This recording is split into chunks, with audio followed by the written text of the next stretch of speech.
मागच्या वेळी मी लोकसभेमध्येही आणि विधानसभेमध्ये असताना हे जे भयानक सिच्युएशन महाराष्ट्रामध्ये आपल्याला बघायला मिळत आहे, हे ड्रग्सच्या रॅकेट जे आहे ते इनिशियली खूप स्मॉल होतं. आणि ड्रग्स म्हणजे इनिशियली ते काय होतं की नशे का कारोबार म्हणजे चरस गांजा आहे. आता जे आहे ना बिलकुल हाय एंड ड्रग्स जे आहे हे मोठमोठ्या कॉलेजपर्यंत पोहोचलेले आहे. मोठ्या मोठ्या घराण्याचे जे मुले आणि मुली आहे, आपल्याला आश्चर्य वाटेल की अनेक असे girls from reputed families they have also become addicted to drugs. ये मैं किसी का नाम नहीं ले सकता हूँ, लेकिन मला ही विश्वास बसला नहीं होतं की यार इनकी बेटी मला ही विश्वास बसला नाही होता. आता प्रश्न हे आहे की मागच्या काही दिवसामध्ये आपण बघितलं असेल की NDPS असू द्या किंवा पोलीस कमिशनर प्रवीण पवार साहेब जे आणि DCP जे आहे ते जे काम करत आहे ते खरं अर्थाने ते सराहनीय आहे. आणि तुम्ही 12 लोक म्हटलेले आहे, 35 लोक आहेत ते 35 ज्यांचं नाव आलेलं आहे की हे सप्लाय करणारा कोण आहे. सप्लाय करणारे जे आहे ना ते 3 लोक आहे जे नाशिकहून ते मागवायचं आणि हे सगळं जे आहे हे मुलांना द्यायचं. 10 रुपयाची एक बटन असतं, 10 रुपयाचं एक आणि त्याची किंमत जी आहे ना ते ग्राहकपर्यंत पोहोचण्यापर्यंत 150 किंवा 200 रुपयाला एक विकलं जातं. तर हे जे 35 मुले आहे कोण आहे, तर ऑल ऑफ देम मला असं वाटतं एक आहे ते सगळं मुस्लिम युवक आहे. ओके. जे पेडलर्स आपण ज्याला म्हणतं. तर मी त्यावेळीही सांगितलं होतं एका सिस्टमॅटिक वे मध्ये हे ड्रग्सच्या रॅकेट असा पसरण्याचा हे खूप प्लॅन वे में हे सगळं सुरू आहे.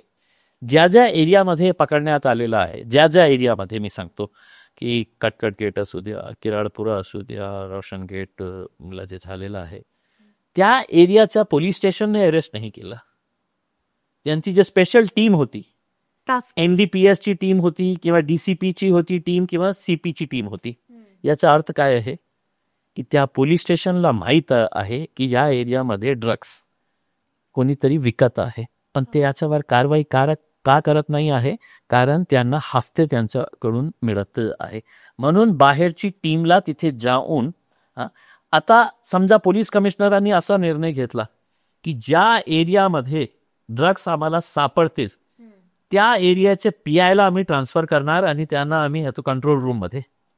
तुम्ही बघा बंद होणार 4 दिवसामध्ये शहराच्या पूर्ण ड्रग्स रॅकेट जे आहे ना संपुष्टात येईल. मी एकदा जिन्सी पोलीस स्टेशन बसलो होतो, मी त्यांना PIला सांगितलं की साहेब इम्तियाज जलीलला जेव्हा हे माहीत असू शकतं की कोणत्या एरियामध्ये ड्रग्सचा हे कारोबार सुरू आहे, कोण विकत आहे, मग तुमच्या सगळं department DB squad crime branch का करत नाही. याचं उत्तर त्याच्याकडे घेण्याची काही आवश्यकता नाही. मलाही करते आणि सामान्य लोकांनाही करतच नाही.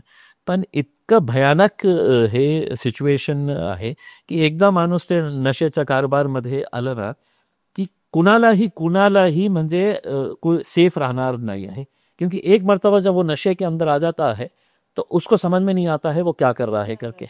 एंड ही कॅन म्हणजे आपण एक ॲनालिसिस केलं की मागच्या 3 वर्षामध्ये आपल्या शहरामध्ये जे मर्डर्स झालेले आहे किंवा मोठे मोठे क्राईम झालेले आहेत त्याचा आणि ड्रग्सच्या रिलेटेड जे संबंध आहे, मारणारा किंवा मरणारा ड्रग एडिक्ट होता किंवा दोघंही ड्रग एडिक्ट होते, हे 100% जे आहे ना ते कुठे ना कुठे क्राईमशी रिलेटेड आहे. आपल्याला क्राईम थांबायचं असेल तर हे ड्रग्सचं नेटवर्क आपल्याला पूर्णपणे थांबवायची आवश्यकता आहे.